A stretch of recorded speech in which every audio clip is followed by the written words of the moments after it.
On day 4,177, the Greg Hill Foundation held a fundraiser for injured Manchester, New Hampshire Fire Captain Steve DesRuisseaux. He was badly burned, courageously responding to a fire, and as always, the community rallied around him and his family to help in their time of need. This is Steve's story. I've been a firefighter for 23 years with Manchester. I'm born and raised in Manchester, so I have a huge connection with this community my whole life. It's the biggest city in the state, it's the busiest city. That's what I was drawn to help my community I grew up in, along with being busy and going to a lot of calls. To do the job effectively and be totally vested into it, you really have to buy into the culture of the fire service. And you really need to focus on helping your community, constantly trying to make yourself better and being willing to serve and protect at all costs. November 6th, 2021 was a Saturday, and the call came in for a structure fire. We were only about 2 minutes away from the location of that address. As we made the corner, I could see the big column of smoke, so I knew we had a working fire in progress. So we rolled in on scene. We had heavy fire showing from the front and right side of the building on 2 floors. As I looked up the front of the building, there was a gentleman on the 3rd floor window hanging out the window yelling. So at that point, I called for what we call rescue mode in our department, so alerting all the incoming companies that we had a rescue in progress. I went inside the building with my nozzleman on the hand line, went up to the 2nd floor, and that's when I told him to hold the stairs. I was going to go up and help with the rescue. So I made my way up to the 3rd floor. Vision was getting obscured pretty quickly. So I made the decision at that time real quick to go to the back of the apartment and investigate. The rescue company showed up on scene behind me. They came up to the 3rd floor and went to the front of the building and started aiding the people out the front side of the building, which ended up being a total of 3 people.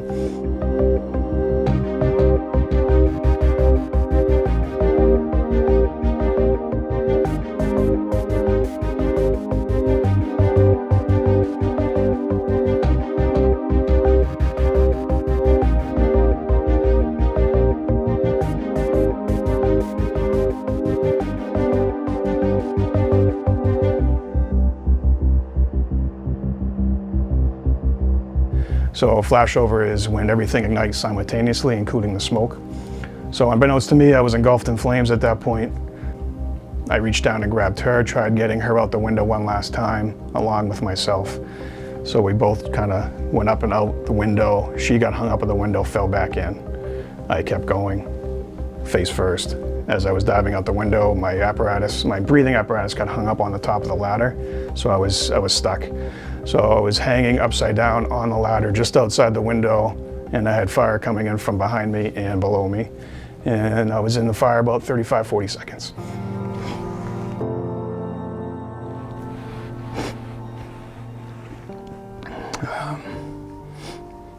Thought of my family, my kids. And I felt like hell. I did not want to go that way. So I was kicking, I was trying to get the ladder out the window. I kept pulling down just to dump the ladder. The firefighters were at the bottom of the ladder. And one firefighter, Lieutenant Scott Broussard, came up the ladder to try to free me up, which wasn't gonna happen. I was hung up too bad. So he was on the ladder with me at that point, and we were face to face, and I just kept yelling at him, telling him to dump the ladder, dump the ladder. Eventually, firefighter Josh Charpentier was at the bottom of the ladder from truck 1. Him and another gentleman, unbeknownst to me, a total stranger that was watching, went over and helped him actually tip the ladder over. So they got it out of the window, managed to dump the ladder, and myself and Lieutenant Scott Broussard fell about 20 feet to the ground at that point. I hit the ground. That was the best feeling I've had in my life, was falling. I mean, I was at the point where I was pretty much writing it off. I remember all those things vividly going through my mind. They came over with a hand line, put some water on me at that point, and then they called for the ambulance, and they came over and walked me to the ALS unit and transported me to the LA hospital. The SCBA company, the breathing apparatus company, said I had less than 10 seconds left before my entire pack failed. I ended up getting 35% burns, 2nd and 3rd degree, throughout my body. At the end of the event, we were able to save 6 out of the 7 victims in that building, out the 3rd floor. So everybody on scene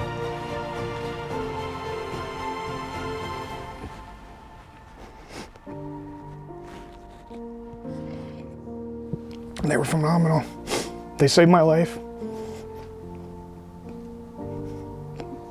along with 6 others. So I couldn't be more proud of the men and women I serve with. So the result we had that night was incredible. I couldn't have asked for a better outcome. I mean, unfortunately, we lost one, and I think about her all the time.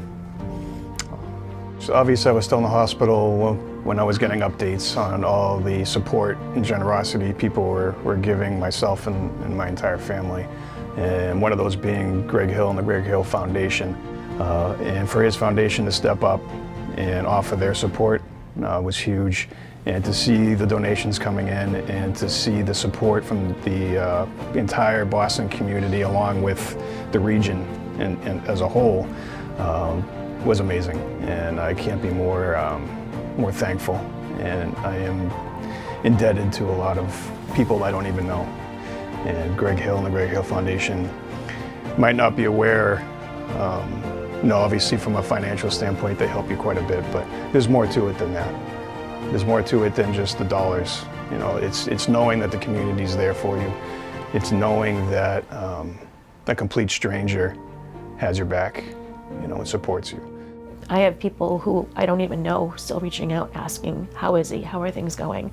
And I think that's the part of the community that, you know, Greg Hill and others have supported us with, just allowing that opportunity to involve people and make us feel human again. You know, I think there's so many times in our world today that we don't feel connected and we don't feel human. I think that really helps. The support you get from them is, you can't explain it, but it means the world to me. I can't thank the people enough that are involved with the Greg Hill Foundation and the people that listen and donate. They deserve a big thank you. I wish I could hug every one of them. I really do.